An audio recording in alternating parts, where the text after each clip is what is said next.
स्तु भगवन् विश्वेश्वराय महादेवाय त्र्यम्बकाय त्रिपुरान्तकाय त्रिकाग्निकालाय कालाग्निरुद्राय नीलकण्ठाय मृत्युञ्जयाय सर्वेश्वराय सदाशिवाय श्रीमान् महादेवाय नमः। ॐ नमः शम्भवाय च मयोभवाय च नमः शङ्कराय च मयस्कराय च नमः शिवाय च शिवतराय च। ॐ त्र्यम्बकं यजामहे सुगन्धिं पुष्टिवर्धनम् उर्वारुकमिव बन्धनान् मृत्योर्मुक्ष्यमामृतात्।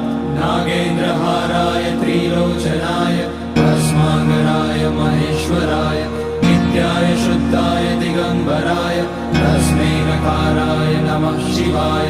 मन्दाकिनी सलिलचन्दन चर्चिताय नन्दीश्वर प्रमथनाथ महेश्वराय मंदार पुष्य बहु